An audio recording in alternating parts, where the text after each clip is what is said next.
Hey girlies, welcome back to my channel. My name is Jennifer and this is a ready to wear affair where I discuss all things fashion, mostly luxury and designer fashion because that's where my true passion lies. But of course, as a lover of all fashion, I love high fashion, like high street fashion, fast fashion, contemporary fashion, affordable fashion, you name it. So if that sounds like a vibe, please subscribe and go ahead and like this video because it's going to be a good one. So this is going to be a really quick video covering current trends, fashion trends that I've been seeing swirling around, and I just kind of wanted to give my thoughts and opinions on the ones that stuck out to me.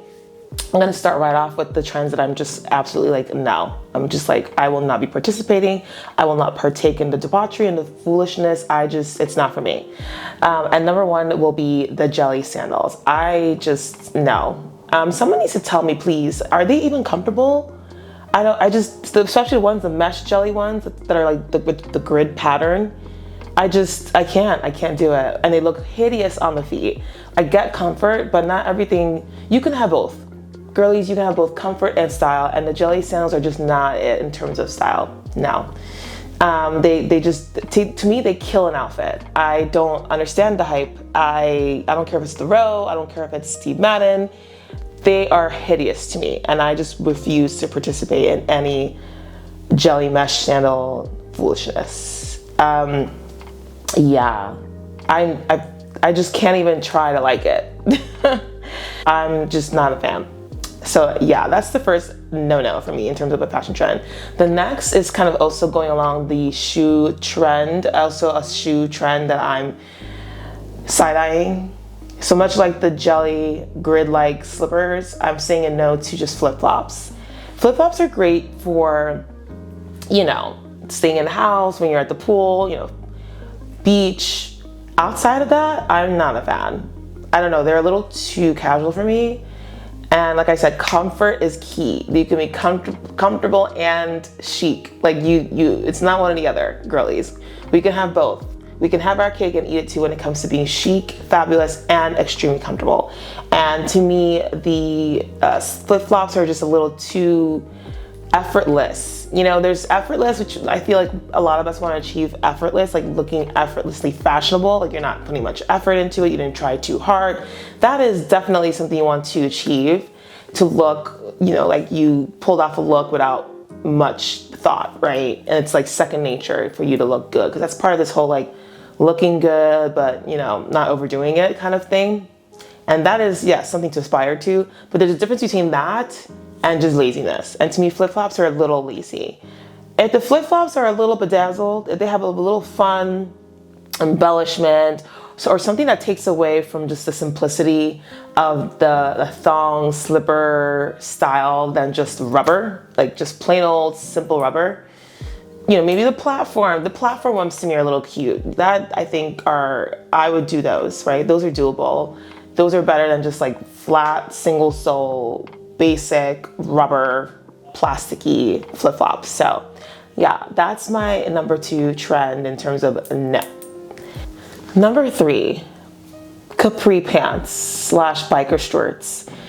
Personally, I think I just have to find the right one, but personally, it's more of a personal thing for me, a personal preference. I think it looks great on a lot of people. So it's not like the last two trends I just shared, like the two shoe trends, so like the thong or the flip-flops and the grid jelly slippers, to me, they don't look great on almost anyone. Like, I'm sorry, no shade, but I just don't think they look great on anyone. However, I do think the biker shorts and like capri trend looks good on a number of people, just not me. I think personally, the way my legs are shaped, like my calves are like extremely like prominent, and I feel like where capris hit, they cut off right where my calves are really like show.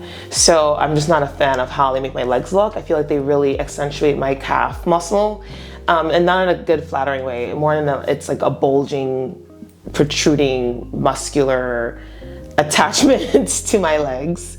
And I just don't love that attention that the capri length gives it. It kind of cuts off at this awkward length for me, and it just doesn't really showcase my calves in the ways that I typically enjoy or feel comfortable in. And so yeah, Just a personal preference, nothing about the trend in general. Just for me, I just am not really a huge capri girl, but I do think I have to find the right kind of wide leg short or jort. I think the wide leg silhouette is probably a little more appropriate for me in terms of like how I like it to showcase my legs and specifically my calf muscles. I think that where the cutoff length is for the jorts or wide leg shorts, because it's a wide leg, it doesn't cling to my muscle and make it stand out. It's open, it's wide, the attention is kind of dispersed, I feel. And so like the lack of the cling, I feel like the fact that it's wide and it's not clinging to me brings less attention to the calf muscle. And I think that's why the jort, wide leg jort works more for me and my style and my taste and my comfort level. So that's the trend number 3 for me.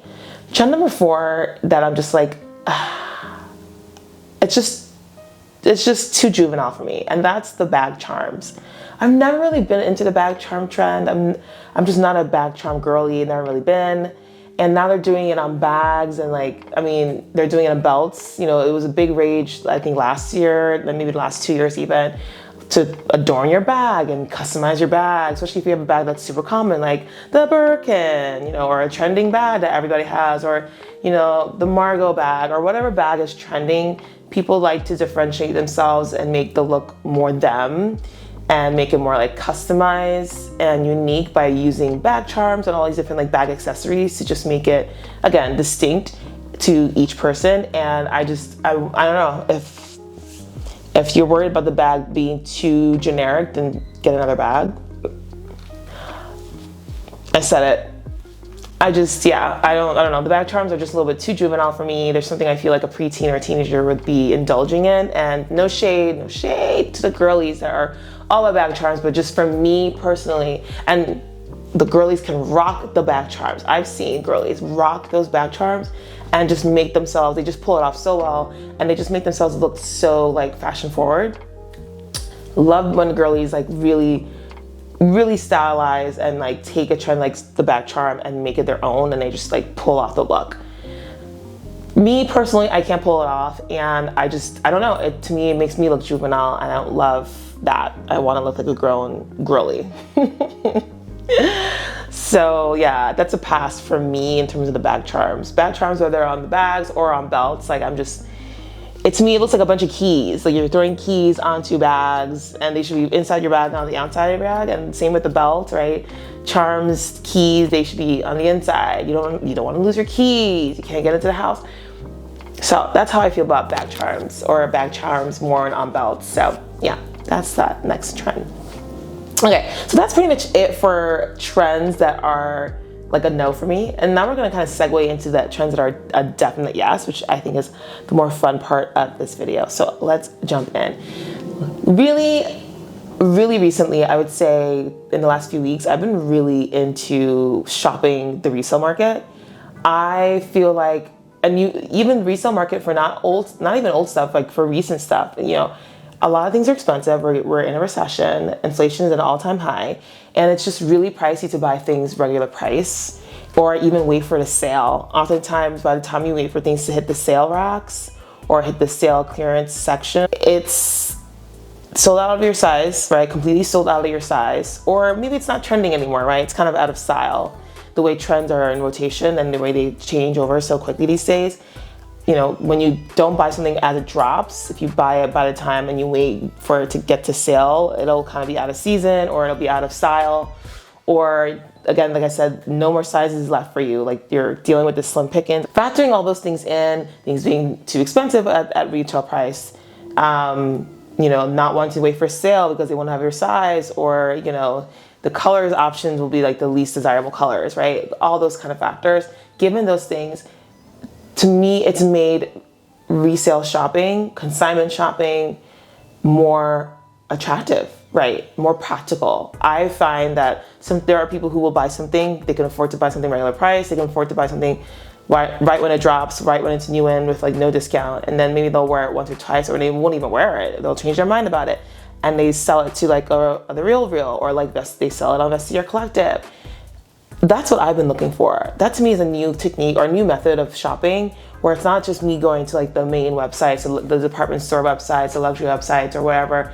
It's checking the resale market too, right? Like when new in comes and fall new in comes, or even now when spring new in came and all the new pieces dropped, I went looking not only at H&M's new in section or Net-a-Porter's new section, I went looking on the resale market, because sometimes people do sell things that they buy right away. And so I strongly encourage you to look into that, shopping the resale market for things that are new in, because I found some gems, and because they've been owned by someone, they already discount it, right? That you're not gonna pay regular price, unless it's something that's like a hot commodity, right? But for the most part, once it's been purchased by someone or someone owns it and you sell it to a consignment shop, they will discount it. So you're already buying a gently, if not never used with tags item for a discount, right? And it's still very much new in, so it's like you could pretty much still wear it and be considered on trend, or wear it and it's not old yet, or it's not sold out yet. So yeah, definitely don't sleep on consignment shopping for new in items. They will usually be coming at a discount, and you know, you get to shop the way that the rich shop at a fraction of the price. So yeah, along the same lines of the consignment resale sphere is not only shopping them for new in items, but of course shopping them for what they're traditionally known for, which is archival or vintage pieces. So I've been on a hunt for, like me specifically, I've recently been obsessed with shopping ready to wear, and this is a ready to wear, so there's no shock there. I really do try and showcase ready to wear pieces in most of my looks, or like when I give you guys a haul or I give you guys a lookbook of sorts, I usually try to make sure there's some piece of ready to wear incorporated, because that's kind of my brand, and I love mixing with high and low. So it's usually something luxury ready to wear, and then with a more affordable or contemporary piece. So that's how I love to style. But given that a lot of things, one, you can't afford to buy things ready to wear right away. Two, you know, sometimes you miss out. Sometimes you can't catch everything. You know, there's only so much I can absorb, and sometimes I just miss out on things because I came late to it, or I never knew about it until years later, right? And those things just make me so frustrated. I wish there was a way for me to like be on top of every single like collection. But you know, we're human, that's just not possible. But oftentimes when that happens, like there's no way for me to really get a hold of those pieces from that collection really ever again. But that's where the consignment shop or resale market really comes in handy. Oftentimes it is a gold mine. You have to really dig to find certain things. And searching can be a pain because you have to find the right search words, or hope that the person who's selling, the seller, is posting the right description, so when you're searching for items, like it'll come up, right? Sometimes people don't post appropriate descriptions or tags or keywords, and it makes it very difficult to find an item that you're looking for. And so I feel like I'm kind of in that space now, where I'm kind of right now focusing on finding ready-to-wear pieces from some of my favorite collections from years back, or from years where I just could not afford to buy anything from a ready-to-wear collection, even when it goes on sale. This is me circa, teenage Jenny in her early 20s, when I had my first job after graduating undergrad. This girl was always a fashion girl. I've always been a fashion girl. I've always loved luxury fashion, but it's only recently in the last several years that I've been able to kind of afford things that are not Forever 21 or H&M, right? Like I'm able to kind of like splurge here and there a little bit. I shouldn't, but I am able to. I'm at the point where here and there, I'm able to splurge a little bit. How I can do that is looking to see if, one, like I mentioned, I can buy something new that's posted to the resale market, or two, the FOMO in me that misses out on those collections that I lusted after as a young teenage girl, preteen girl, a 20-something-year-old girl, young 20s, early 20s girl, is looking at the resale market for some of those old collections, the pieces from those old ready-to-wear collections. I've heard some of my favorite fashion YouTubers talk about it, and it's funny because I feel like we're all in the same headspace, and I do think it's trending now to just like look for archival pieces. I'm right now currently hunting down ready-to-wear pieces from the Stella McCartney 2012 fall collection. It is probably the single most favorite collection to me of all time when it comes to luxury fashion. I remember when I first saw that collection in 2012, I was someone who was very young, who couldn't dream of affording any of the pieces at the time. And I never forgot the pieces, the standout pieces from that collection. And for me, in my opinion, that collection had some of the highest number of pieces that I wanted to buy out of almost any designer collection or runway show I've ever watched. To me, literally like 90%, 80 to 90% of that collection I wanted to buy. That never happens. I'm lucky if I get half. If I'm interested in half, I'm lucky. She did such an impeccable job. Well-made, well-constructed knitwear. So one kind of like section of the collection had like your traditional thick, heavy knitted fabrics in some really beautiful bright colors. But then the other half had like wool fusion pieces with scuba or like more sporty vibes. And I talk about this collection quite a bit on this channel. If you haven't watched any of my videos prior to this one, go check some of them out. I'll link them here. Some of the pieces I already have from that collection. So my goal is to expand and get even more, because I looked back at the collection recently and I was like, I revitalized that longing, that desire to like have most pieces, if not as many pieces from that collection as possible. After getting some of the pieces that I got recently from that collection from Vestiaire Collective, recently bought something from eBay, which I'll show you girlies later on. After these recent instances, it's led me to watch or rewatch the 2012 show, and I'm reawakened again in terms of like, I need to buy some pieces from this collection, some more. So that is my current like fashion like project, is to build my Stella McCartney 2012 Autumn Winter collection. To a point where I don't want everything, but to a point where all my favorite like top 10 pieces or something like that I own. So yeah. Okay, so the next trend that I've really seen take the full reins this spring summer 2026 season is the scarf as clothing trend. Oh my goodness, I feel like everyone and their mama is taking their scarves, their large giant scarves, and reworking them in wearable ways on your body, right? So not just your traditional like neck, but like people wearing scarves as tops, which is like, not new. None of these techniques are new. None of these ways of styling a scarf is new, but it's trending out of nowhere. Everybody's trying to take their scarf and wear it anyways. I love it. This is the trend I really do want to try.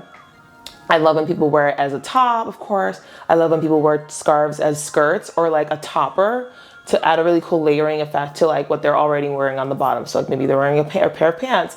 They'll dress it with a very beautiful, colorful scarf to add some color and some interest and some dimension, right? With the like kind of two layers. People are wearing it on their bags, of course, as usual. They're wearing it as headscarves, they're wearing it as headbands. They're wearing it in so many cool ways. And so I think wearing it as a skirt or wearing it as a belt, I think is the way that I'm definitely interested in trying. So I have some really cool, fun scarves, and I'm just gonna find a way. I think I'll do a video specifically on styling scarves. But specifically what's trending is styling a scarf as like a belt or like a layer on your clothing, and I'm absolutely obsessed with that trend. So yeah. The next trend is just anything texture. I mean, I love texture, and I feel like looking in my closet as someone who loves feathers. I love embossed croc print, lizard print. I love a pony hair, cheetah print, or animal print, zebra print, deer print, like Bambi vibes. What other textures? I love ostrich texture, like the bubbly, bumpy, debossed texture that ostrich leathers have. I love fringe. Fringe is totally all the rage.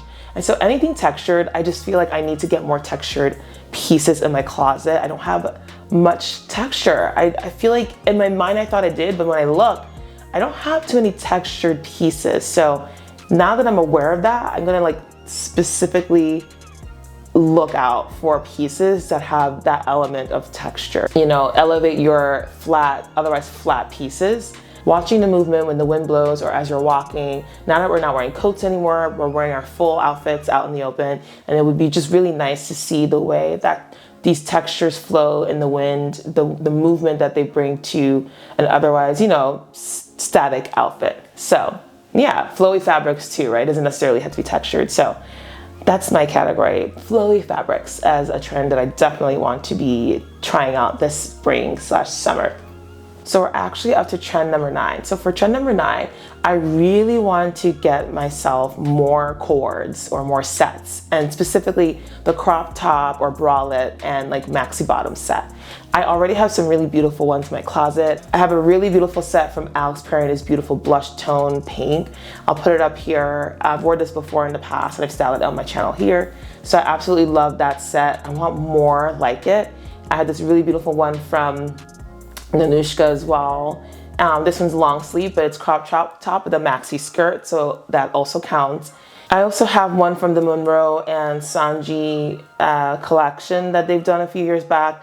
It's like their maxi cargo skirt and then a similar matching crop top with some crisscross design in the back. I absolutely love that set. I don't know if I have a picture of it, but I'll put a picture of someone wearing it if I can find it here for you girlies. And one of the more recent new in sets that I have is this Fille Noel set with this beautiful green, like a seafoam green. I don't know what to call this kind of green.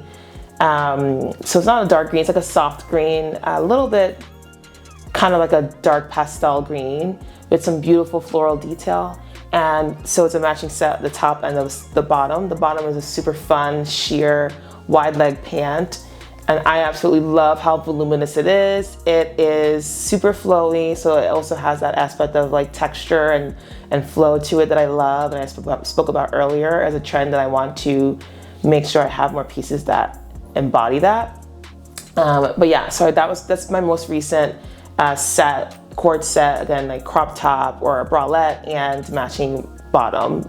And the combo to me specifically for this is like the pants or the bottom, like, or skirt has to be like a long skirt, or bottom has to be like pants. It has to be a maxi skirt or a midi skirt. I just prefer that. To me, it just makes it more elevated versus like a crop top and shorts or a crop top and mini skirt. So that's a very specific ask for this crop top and bottom combo. I just love a good set, especially in the summer, and I just look forward to having more. They're so easy. They're no frills. You always look good. You always look really sexy and polished and elevated. And to me, it's like an easy way to be stylistic without having to think too much or have to like think about what matches with what. Oh my God, I have to find a matching, what matches this bottom or what goes with this top on the bottom. And none of that is something you have to worry about when you get a set. So that is the beauty and comfort that comes with getting a set. So definitely need more of those in my collection. And number 10, last but not least, is a beauty trend. I've been really like following this like Painted by Esther beauty stuff. I'm just gonna call it stuff. There's a lot of stuff, conversations being had about Painted by Esther's technique and artistry, especially when it comes to her blush. And I'm not gonna get into that, but I do wanna get into just being more experimental and giving a more extraterrestrial look to my makeup. And so that's like alien, neon, nuclear looking eyeshadow, you know, blush that's like glowing, that makes me look alien-like, like Euphoria vibes. Like that's kind of like, I kind of want to delve into that. I know it's like a lot, but like I love makeup, and as you girlies see on my channel, I'm always doing a really beautiful eyeshadow look because I love how eyeshadows make my eyes pop. I have naturally small eyes, and so when I put eyeshadow on, it opens them up like tremendously. Like they don't even look like the same set of eyes when I look at myself without eyeshadow and with. So I love eyeshadows. I'm not afraid to experiment color, or I'm not afraid to play with cool like sequins, sparkle. I love makeup. I'm a makeup girly, I'm a makeup junkie. I want glowing eyes. I want eyes that look radioactive. I want to do more of that. I want to do more play with like highlighter, you know, cheekbones and everything.